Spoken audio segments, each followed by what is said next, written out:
Hey guys, so I know my channel has been pretty much a watch channel as of late. It's slowly been turning into one, and that's not my original intention, but I still like that it's happening.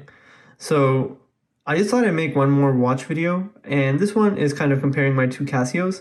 So here I've got the Casio F-91W, and then here I've got the G-Shock GWM-5610, and I just wanted to kind of compare the two, explore the different features, sizing, etc. Just if you're one of those people who has either one and you're thinking of getting the other. So I'm going to start with the exterior.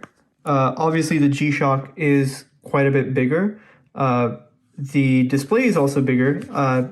One thing I've noticed is that the lettering on the G-Shock is actually a lot clearer to the eye than the Casio. It's a lot bolder as well if you look at the font. Also, kind of looking at it horizontally, so here's approximately how thick the G-Shock is. And as you can see, the F-91W is really tiny and thin, essentially, in comparison. But that's because of the G-Shock's construction being a lot more durable. The extra thickness is basically by design, and on the wrist, it doesn't really feel that much different. The straps as well are quite a bit different. So with the F-91W, you notice the straps are kind of floppy. They don't really have any tension to them. They just kind of flop around. But on the G-Shock, you'll notice the strap is almost quite tightly wound. That's why it's kind of hard to get some of these shots in because I can't place it flat. It just kind of bounces back up. And that's also by design. The G-Shock strap is actually meant to absorb, like if your watch falls off your wrist and it falls down, the strap is supposed to almost act like a spring. And that way, if it lands at certain angles, the strap helps it kind of cushion the fall.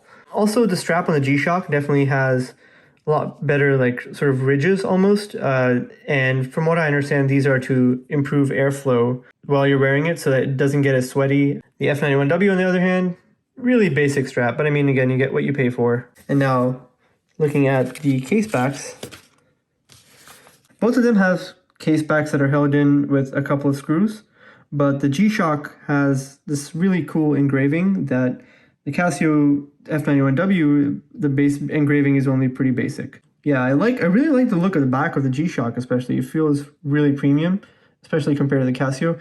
So I've got both watches on my wrist at the same time. For reference, I have a 6.25-inch wrist. So from the side, as you can see, the G-Shock is definitely a fair bit thicker. You can also see how the different straps look. The clasp on the G-Shock is definitely a lot more premium and it's a lot more durable. So let me get a couple more shots here. And then I don't know if you can see this too clearly, but that's it from the side. But yeah, let me get the lights off and then we'll delve into backlight. All right, so this is gonna be pitch dark, but I wanted to show you the G-Shock has an auto backlight actually. So as soon as you flick your wrist, boom. And this is the F-91W's backlight. As you can see, this is definitely more of a retro backlight. It's not even that useful, honestly, but I mean, at least it's got some kind of backlighting. So cycling through some of the features on the G-Shock to do kind of a comparison. Obviously, the G-Shock has tough solar and multiband 6, as well as a much better rating for underwater use. It also should hold up a lot better when it comes to durability, although the F-91W is also legendarily durable.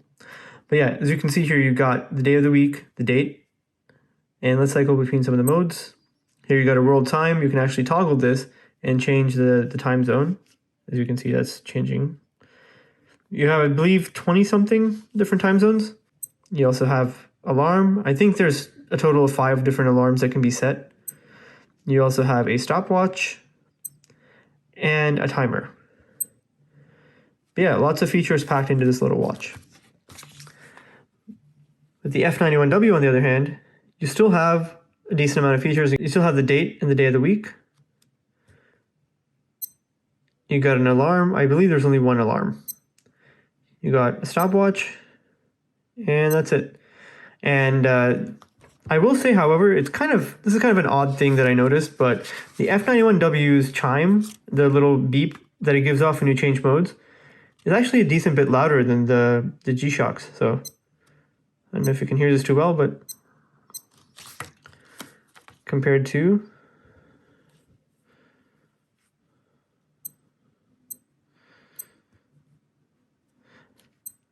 I don't know, maybe it's just me, but it seems a little louder. Anyway, yeah, this was just my quick comparison video between the G-Shock GWM-5610 and my Casio F-91W. Again, both of these are amazing watches. Honestly, you can't go wrong with either one. And in my case, I ended up actually buying the F-91W first and then upgrading to the G-Shock about a year later because, again, I wanted something a bit beefier with more features, and I just love the look of the G-Shock more than the F-91W, to be honest. I would say if your budget's pretty low, go with the F-91W. But if you do have the money to buy either one, I would definitely pick the G-Shock. Overall, better features, better design in my opinion, a lot more durable, and it's got that legendary G-Shock name. Hope you liked this. Hope this was at least somewhat useful. If you have any questions, please leave me a comment. Otherwise, a like and a subscribe would be much appreciated. Thank you.